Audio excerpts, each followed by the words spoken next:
7 പതിറ്റാണ്ടുകാലം എഴുത്തിന്റെ സുഹൃതമായി നിറഞ്ഞുനിന്ന MT വാസുദേവൻ നായർ വിട പറയുകയാണ്. അദ്ദേഹത്തിന്റെ ചേതനയറ്റ ശരീരം ഇപ്പോൾ സിതാരയിലാണ്. അദ്ദേഹം ഏറെ സ്നേഹിച്ച അദ്ദേഹത്തിന്റെ വീട്ടിൽ, അവിടെ അദ്ദേഹത്തെ അവസാനമായി ഒരു നോക്ക് കാണാൻ നിരവധി ആളുകൾ, പ്രശസ്തരും അല്ലാത്തവരുമായ നിരവധി ആളുകൾ എത്തിക്കൊണ്ടിരിക്കുകയാണ്. 4 മണിവരെയാണ് ആ വീട്ടിൽ സിതാരയിൽ MT വാസുദേവൻ നായർ ഉണ്ടാവുക. ഉണ്ണി ബാലകൃഷ്ണനുണ്ട് സിതാരയിൽ. ഉണ്ണി ബാലകൃഷ്ണൻ, എഴുത്തിന്റെ വഴിയിൽ കൂടി കടന്നു പോകുമ്പോൾ അങ്ങേക്ക് പ്രചോദനമേകിയ ഒരു വ്യക്തിത്വമാണ് അകത്ത് നിശബ്ദമായി നിശ്ചേതനമായി കിടക്കുന്നത്. അവിടെ എത്തി നിൽക്കുമ്പോൾ MTയുടെ ഓർമ്മകൾ ഒരു എഴുത്തുകാരൻ എന്ന നിലയിൽ അങ്ങയിലേക്ക് എങ്ങനെയാണ് ഇപ്പോൾ വരുന്നത്? നോക്കൂ സുജയ, എന്നെ മാത്രമല്ല, എന്നെയും നമ്മുടെ തലമുറയിൽപ്പെട്ട എല്ലാ മനുഷ്യരെയും സ്വാധീനിച്ചിട്ടുള്ള ഒരു എഴുത്തുകാരൻ MT വാസുദേവൻ നായരാണ്. നമുക്ക് ലോകപ്രശസ്തരായ പ്രഗത്ഭരായ ഒരുപാട് മലയാളി എഴുത്തുകാരുണ്ട്. പക്ഷേ എല്ലാ മലയാളികളെയും ഒരുപോലെ സ്വാധീനിച്ച എഴുത്തുകാരൻ ഒരു പക്ഷേ MT വാസുദേവൻ നായർ മാത്രമായിരിക്കും. അദ്ദേഹത്തിൻ്റെ ഭാഷാശൈലി, അദ്ദേഹം നിർമ്മിക്കുന്ന കഥാന്തരീക്ഷം, അദ്ദേഹത്തിൻ്റെ കഥാപാത്രങ്ങൾ, ഇതെല്ലാം തന്നെയും എല്ലാ മലയാളികളെയും സ്വാധീനിച്ചിട്ടുണ്ട് എന്നതാണ് വസ്തുത. അദ്ദേഹം എഴുതിയിട്ടുള്ള കഥാസന്ദർഭങ്ങളിലൂടെ കടന്നു പോകാത്തൊരു വ്യക്തിയും ഒരുപക്ഷെ കേരളത്തിലുണ്ടാകില്ല. അദ്ദേഹം നിർമ്മിച്ചിട്ടുള്ള ഓരോ കഥാപാത്രവും തൻ്റെ തന്നെ പ്രതിച്ഛായയാണെന്ന് തോന്നാത്ത ഒരു മലയാളി വായനക്കാരനും ഉണ്ടായിട്ടില്ല. അപ്പോൾ ആ അർത്ഥത്തിലൊക്കെ എല്ലാ തരത്തിലുള്ള സ്വാധീനവും ഒരു കഥാകൃത്ത് എന്നുള്ള നിലയ്ക്ക്, നോവലിസ്റ്റ് എന്നുള്ള നിലയ്ക്ക്, തിരക്കഥാകൃത്ത് എന്നുള്ള നിലയ്ക്ക്, അങ്ങനെയൊക്കെ വലിയ സ്വാധീനമാണ് MT വാസുദേവൻ നായർ മലയാളികളുടെ ജീവിതത്തിൽ. അങ്ങനെ ഒരു ശരീരമാണ് നിശ്ചേതനമായി താങ്കൾ സൂചിപ്പിച്ചതുപോലെ ഇപ്പോൾ സിതാരയിൽ അന്ത്യവിശ്രമം കൊള്ളുന്നത്. 4 മണിയോടുകൂടി ഇവിടുത്തെ പൊതുദർശനം അവസാനിപ്പിക്കും. അതിനുശേഷമുള്ള ചടങ്ങുകളാണ്, സംസ്കാര ചടങ്ങുകൾ ആരംഭിക്കും. സംസ്കാര ചടങ്ങുകൾക്ക് ശേഷം 5 മണിക്കാണ് സ്മൃതിപഥം എന്ന് പറയുന്ന നടക്കാവിനടുത്തുള്ള ശ്മശാനത്തിലേക്ക് അദ്ദേഹത്തിൻ്റെ മൃതശരീരം കൊണ്ടുപോവുക. ഏത് തരത്തിലുള്ള പ്രദർശനങ്ങൾക്കും അദ്ദേഹം എതിരായിരുന്നു. റീത്ത് സമർപ്പിക്കുന്നതിനെതിരായിരുന്നു, പൊതുദർശനത്തിനെതിരായിരുന്നു. എന്നാൽ അല്പസമയം മുമ്പ് മന്ത്രി മുഹമ്മദ് റിയാസ് നമ്മളോട് സ്ഥിരീകരിച്ചത് ഔദ്യോഗിക ബഹുമതികളോടെ സംസ്കരിക്കാൻ കുടുംബം സമ്മതിച്ചിട്ടുണ്ട് എന്നാണ്. അല്പസമയം മുമ്പ് മുഖ്യമന്ത്രി പിണറായി വിജയൻ ഇവിടെ വന്ന് അദ്ദേഹത്തിൻ്റെ അന്തിമോപചാരം അർപ്പിച്ച് മടങ്ങിയിട്ടുണ്ട്. ഏതായാലും തീർച്ചയായിട്ടും നിങ്ങൾക്ക് കാണാൻ കഴിയുന്നത് പോലെ നോക്കൂ, വലിയ തിരക്കാണ്. ആളുകൾ ഈ വെയിലത്ത്, കോഴിക്കോട് നല്ല കനുത്ത ചൂടാണ്.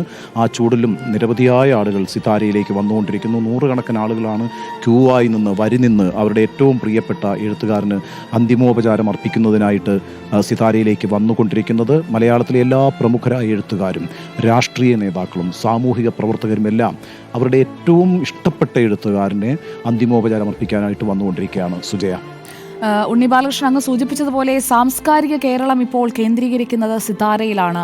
സാംസ്കാരിക കേരളത്തിൻ്റെ ഒരു പരിച്ഛേദമായി അവിടെ എത്തുന്ന ഓരോ മുഖവും നമ്മൾ കണ്ടുകൊണ്ടിരിക്കുകയാണ്. അതിൽ എഴുത്തുകാരുണ്ട്, സാംസ്കാരിക പ്രവർത്തകരുണ്ട്, സിനിമാ താരങ്ങളുണ്ട്, MTയുമായി ഹൃദയബന്ധം സൂക്ഷിക്കുന്ന നിരവധി ആളുകൾ. അത് ഈ മലയാളം ഉള്ളിടത്തോളം കാലം MT ഉണ്ടാകും എന്ന ഒരു അടയാളപ്പെടുത്തൽ കൂടിയായി മാറുകയല്ലേ? അതുതന്നെയാണ്. മലയാളം ഉള്ളിടത്തോളം കാലം, മലയാളികളുള്ളിടത്തോളം കാലം MT നിലനിൽക്കും എന്ന് തന്നെയാണ് MTക്ക് പിന്നാലെ വന്നവരും ആയിട്ടുള്ള എഴുത്തുകാർ പോലും പറയുന്നത്. അല്പം മുമ്പ് ശ്രീ M മുകുന്ദൻ നമ്മളോട് സംസാരിക്കുകയായിരുന്നു. അദ്ദേഹം ഏറ്റവും മികച്ച നോവലിസ്റ്റാണ്, മികച്ച കഥാകൃത്താണ് എന്ന കാര്യത്തിൽ നമുക്ക് സംശയമില്ല. പക്ഷേ അദ്ദേഹം പോലും പറയുന്നത് മലയാള ഭാഷ ഉള്ളിടത്തോളം കാലം അവിസ്മരണീയനായി നിലനിൽക്കാൻ പോകുന്നത് MT വാസുദേവൻ മാത്രമായിരിക്കും എന്നാണ് അദ്ദേഹം പറഞ്ഞത്. MT വാസുദേവൻ നായർ എന്ന എഴുത്തുകാരനായിരിക്കും അടുത്ത തലമുറകൾ കൂടുതലായി വായിക്കുക.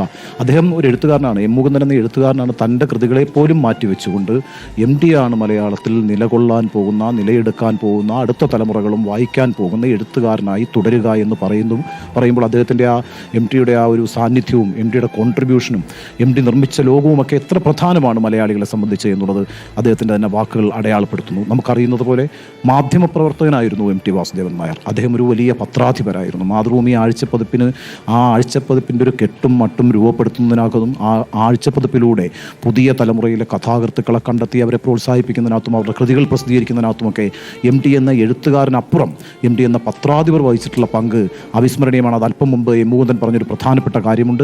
മലയാളത്തിൽ ആധുനികതാ പ്രസ്ഥാനം വന്നതിൻ്റെ ഭാഗമായിട്ടാണ് OV വിജയനെയും M മുകുന്ദനെയും പോൾ സക്രിയയും ആനന്ദിനെയും ഒക്കെ പോലുള്ള എഴുത്തുകാരുണ്ടായത്. ആ ആധുനികതാ പ്രസ്ഥാനത്തിൻ്റെ വരവിന് വേണ്ടി വാതിൽ തുറന്നിട്ട പത്രാധിപരായിരുന്നു ശ്രീ M.T. വാസുദേവൻ നായർ. അദ്ദേഹത്തിൻ്റെ കപ്പ് ഓഫ് ടീ ആയിരുന്നില്ല ആധുനികത എന്ന് പറയുന്നത്. അദ്ദേഹം നമുക്കറിയുന്നത് പോലെ വള്ളുവനാടിൻ്റെ പശ്ചാത്തലത്തിൽ ഉള്ള ജീവിത സന്ദർഭങ്ങളെയാണ് നല്ല മനോഹരമായ ഭാഷയിൽ, ഭാവുകത്വമുള്ള ഭാഷയിൽ, നിളാനദി ഒഴുകുന്നത് പോലെ സുന്ദരമായ ഭാഷയിൽ ആവിഷ്കരിച്ചുകൊണ്ടിരുന്നത്. എന്നാൽ തനിക്ക് പിന്നാലെ വരുന്നവർ നിർമ്മിക്കുന്ന കഥയുടെ ലോകമാണ് ഇനി സാഹിത്യത്തെ, മലയാള സാഹിത്യത്തെ മുന്നോട്ട് കൊണ്ടുപോകേണ്ടതെന്ന് തിരിച്ചറിഞ്ഞുകൊണ്ട് അത്തരം കഥാകൃത്തുക്കളെ പ്രോത്സാഹിപ്പിക്കുകയും അവരുടെ രചനകൾ നിരന്തരം മാതൃഭൂമിയിലൂടെ പ്രസിദ്ധീകരിക്കുകയും ചെയ്തതുകൊണ്ടാണ് യഥാർത്ഥത്തിൽ ആധുനികതാ പ്രസ്ഥാനം എന്ന് പറയുന്ന പ്രസ്ഥാനം മലയാള സാഹിത്യത്തിൽ ശക്തിപ്പെട്ടത് എന്ന് അദ്ദേഹത്തിൻ്റെ പിന്മുറക്കാരായിട്ടുള്ള എഴുത്തുകാർ സ്മരിക്കുമ്പോൾ അത് എത്ര പ്രധാനമാണ് എന്ന് നമ്മൾ ആലോചിക്കണം. ആ അർത്ഥത്തിൽ താങ്കൾ പറഞ്ഞതുപോലെ മലയാളികളുള്ളിടത്തോളം കാലം, മലയാള ഭാഷയുള്ളിടത്തോളം കാലം M.T. എന്ന എഴുത്തുകാരൻ ജീവിച്ചിരിക്കും. M.T.യുടെ ഒരു വാക്കോ വരിയോ വായിക്കാത്തതോ കേൾക്കാത്തതോ ആയ ഒരു മലയാളിയും ഉണ്ടാവില്ല. M.T.യുടെ ഒരു സിനിമ കാണാത്ത മലയാളി ഉണ്ടാവില്ല. M.T.യുടെ ഒരു ചെറുകഥയോ M.T.യുടെ ഒരു നോവലോ വായിക്കാത്ത മലയാളി ഉണ്ടാവില്ല. നമുക്കറിയുന്ന പോലെ സാമാന്യമായി അക്ഷരം കൂട്ടി വായിക്കാൻ കഴിയുന്ന ഒരു മനുഷ്യൻ മുതൽ ബിരുദാനന്തര ബിരുദമോ ഡോക്ടറേറ്റോ ഒക്കെ എടുക്കുന്ന അക്കാദമിക്കായി വളരെ വലിയ നിലവാരത്തിൽ നിൽക്കുന്ന മനുഷ്യർ വരെ ഒരേപോലെ വായിക്കുന്ന ഒരു എഴുത്തുകാരൻ ഒരു പക്ഷേ M.T. വാസുദേവൻ മാത്രമായിരിക്കും. നോക്കൂ, വിജയൻ്റെ സാഹിത്യം നമ്മൾ വായിക്കുന്നുണ്ടാകും, അതേപോലെ തന്നെ മുകുന്ദൻ്റെ സാഹിത്യം വായിക്കുന്നുണ്ടാകും. ഇതൊക്കെ പ്രത്യേകം വിഭാഗങ്ങളാണ്. എന്നാൽ എല്ലാവരും വായിക്കുന്ന എഴുത്തുകാരനാണ് M.T. വാസുദേവൻ നായർ. എല്ലാവരിലും M.T. വാസുദേവൻ നായരുടെ സാന്നിധ്യമുണ്ട്. ഏറ്റവും രസകരമായൊരു നിരീക്ഷണം ശ്രീ M. മുകുന്ദൻ പറഞ്ഞത്, M.T.യുടെ കാലഘട്ടത്തിലുള്ള എഴുത്തുകാരിലും M.T.ക്ക് പിന്നാലെ വന്ന എഴുത്തുകാരിലും ഒരു M.T. വാസുദേവൻ നായരുണ്ട് എന്നാണ്. അവരുടെയൊക്കെ എഴുത്തിൽ എപ്പോഴെങ്കിലുമൊക്കെ M.T. വാസുദേവൻ നായർ കടന്നു വരുന്നു.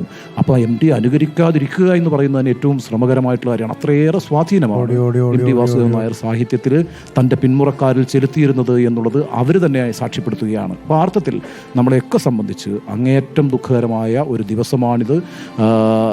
മലയാളം എന്ന് പറഞ്ഞാൽ തന്നെ M.T. വാസുദേവൻ നായരാണ്. മലയാളത്തിൻ്റെ ഒരു പര്യായമായി തന്നെ M.T. വാസുദേവൻ നായർ എന്ന് പറയുന്ന ആ പേര് മാറിയിട്ടുണ്ട്. ആ അർത്ഥത്തിൽ താങ്കൾ സൂചിപ്പിച്ചതുപോലെ എക്കാലവും മലയാളം ഉള്ളിടത്തോളം കാലം M.T.യും നിലനിൽക്കുമെന്ന് തന്നെ വേണം കരുതാൻ. സുജയ.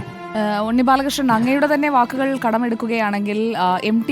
എപ്പോഴും ഒരു എഡിറ്ററായി, അതായത് അദ്ദേഹത്തിൻ്റെ മനസ്സിൽ തന്നെ ഒരു എഡിറ്റർ പ്രവർത്തിക്കുന്നു. ഓരോ വാക്കും ഉപയോഗിക്കുമ്പോൾ, ഒരു വാക്യഘടന തയ്യാറാക്കുമ്പോൾ അങ്ങനെ മനസ്സിൽ എഡിറ്റ് ചെയ്ത് മാത്രം വാക്കുകൾ പുറത്തേക്ക്, അത് സംഭാഷണത്തിലായാലും രചനയിലായാലും അങ്ങനെ കൃത്യമായ ഒരു ഒഴുക്കോടെ സൂക്ഷ്മമായ വിന്യാസത്തോടെ എല്ലാ അടരുകളും കൃത്യമായി ചേർത്ത് വയ്ക്കുന്നതിൽ അത്രമാത്രം സൂക്ഷ്മത പാലിച്ചിട്ടുള്ള ഒരു വ്യക്തി എന്ന നിലയിൽ കൂടി ഈ എഴുത്തിൻ്റെ ലോകത്തായാലും സിനിമയുടെ ലോകത്തായാലും സ്വയം അടയാളപ്പെടുത്തിയാണ് M.T. വാസുദേവൻ നായർ നമ്മോട് ഇപ്പോൾ വിട പറയുന്നത്. അദ്ദേഹത്തിൻ്റെ ഏറ്റവും പ്രധാനപ്പെട്ട ഒരു പ്രമേയ ശൈലിയായി അങ്ങേക്ക് തോന്നിയിട്ടുള്ളത് എന്താണ്?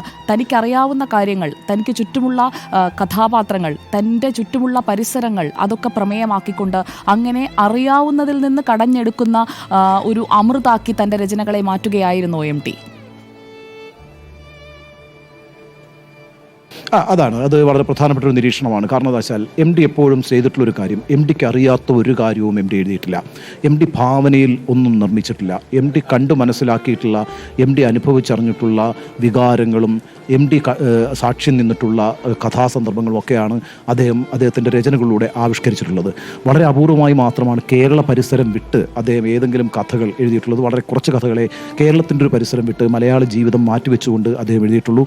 മഞ്ഞ് എന്ന് പറയുന്ന നോവൽ അദ്ദേഹം എഴുതുന്നത് നൈനിറ്റാളിൻ്റെ പശ്ചാത്തലത്തിലാണ്. അപ്പോഴും അതിലെ കഥാപാത്രങ്ങളുടെ ഒരു മാനസിക വികാരം എന്ന് പറയുന്നത് മലയാളികളുടെ മാനസിക വികാരം തന്നെയാണ്. അർത്ഥത്തിലൊക്കെ M.T. ഒരു മലയാളിത്തമുള്ള എഴുത്തുകാരനാണ്. ഇനി വളരെ പ്രധാനമായിട്ടുള്ള ഒരു കാര്യം എഡിറ്റിംഗ് എന്ന് പറയുന്നതാണ്.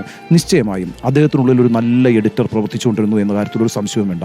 സുജയ, നമ്മൾ വായിക്കുന്ന ഏതെങ്കിലും M.T. കഥയിൽ നിന്ന് നമുക്കൊരു വാക്ക് മാറ്റിവെക്കാനുണ്ടാകില്ല, ഒരു വാക്യം മാറ്റിവെക്കാനുണ്ടാകില്ല. സാധാരണഗതിയിൽ വലിയ നോവലുകളൊക്കെ എഴുതുമ്പോൾ അതിലേക്ക് ഈ പടർപ്പുകളൊക്കെ വന്നുകൂടും. അനാവശ്യമായ ചില സന്ദർഭങ്ങൾ വരാം, അനാവശ്യമായ ചില പ്രയോഗങ്ങൾ വരാം. പക്ഷേ നമ്മളൊരു കഥ M.T.യുടെ വായിച്ചാൽ ഈ വാക്ക് അനാവശ്യമായിരുന്നു, അല്ലെങ്കിൽ ഈ വാക്യം അനാവശ്യമായിരുന്നു, ഈ സന്ദർഭം അനാവശ്യമായിരുന്നു എന്ന് നമുക്ക് കണ്ടെത്താനേ കഴിയില്ല. ആ അർത്ഥത്തിലൊക്കെ വലിയ ഒരു എഡിറ്റർ കൂടി അദ്ദേഹത്തിൻ്റെ ഉള്ളിൽ പ്രവർത്തിച്ചിട്ടുണ്ട്.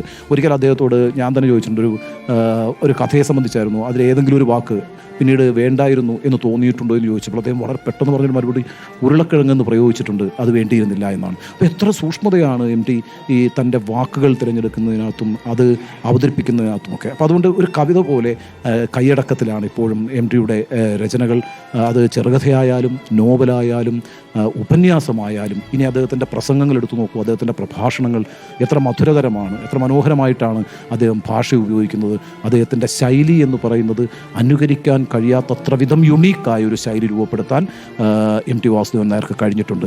നമ്മുടെ ഭാഷ ഏറ്റവും മനോഹരമായിരിക്കുന്നത് എനിക്കെപ്പോഴും തോന്നിയിട്ടുള്ളത് എം ടി അത് ഉപയോഗിക്കുമ്പോഴാണ്. എം ടി എഴുതുമ്പോഴാണ് മലയാളം വളരെ വശ്യവും മനോഹരവുമായിരിക്കുന്നത്. ആ വശ്യതയും മനോഹാരിതയുമാണ് ഈ മലയാള സമൂഹം ഒന്നടങ്കമായി ഏറ്റെടുത്തിട്ടുള്ളത്. അതുകൊണ്ട് മലയാളികളെ സംബന്ധിച്ചിടത്തോളം ഈ എം ടിയുടെ വിയോഗം എന്ന് പറയുന്നത് തികച്ചും വ്യക്തിപരമാണ്. സാധാരണഗതിയിൽ ഒരു എഴുത്തുകാരൻ്റെ വിയോഗം അല്ലെങ്കിൽ ഒരു രാഷ്ട്രീയ നേതാവിൻ്റെ വിയോഗം സാമൂഹികമായിട്ടാണ് നമ്മൾ അനുഭവിക്കുക. എന്നാൽ നമ്മളോട് സംസാരിക്കുന്ന ഓരോ മനുഷ്യരും തൻ്റെ വീട്ടിൽ സംഭവിച്ചൊരു വിയോഗത്തെ പോലെ എം ടിയെ കാണുന്നു എന്നുള്ളതാണ്. അത്തരത്തിൽ ഇന്നിപ്പം മലയാളത്തിലുള്ള ഈ കേരളത്തിലുള്ള എല്ലാ കുടുംബങ്ങളിലും അവരുടെ ജീവിതത്തിലെ ഏറ്റവും പ്രധാനപ്പെട്ട ഒരു വ്യക്തി മരിച്ചു പോയതുപോലെയുള്ളൊരു അനുഭവമാണ്. ഇന്നിപ്പോൾ നമ്മളിവിടെ കാണുന്നത് സിതാരയിലേക്ക് മനുഷ്യരെല്ലാവരും വന്നുകൊണ്ടിരിക്കുന്നു എന്നുള്ളതാണ്. അത് ഈ കോഴിക്കോട്ടുകാർ മാത്രമല്ല കേട്ടോ, കേരളത്തിൻ്റെ തെക്ക് നിന്നും വടക്കു നിന്നുമൊക്കെ ധാരാളമായിട്ട് ആളുകൾ ഇങ്ങോട്ടേക്ക് വന്നുകൊണ്ടിരിക്കുന്നു. ഒരു കാര്യം വളരെ പ്രധാനമായും പറയേണ്ടതുണ്ട് എന്ന് ഞാൻ വിചാരിക്കുന്നു. നേരത്തെ സുജയ സൂചിപ്പിച്ചല്ലോ, ഈ മലയാളികളുടെ ജീവിതവുമായുള്ള എം ടിയുടെ ഒരു കണക്റ്റ് എന്ന് പറയുന്നത്. സുജയ എത്രയോ വർഷങ്ങളായിട്ട് എം ടി വാസുദേവൻ നായർ കോഴിക്കോടാണ് താമസിക്കുന്നത്.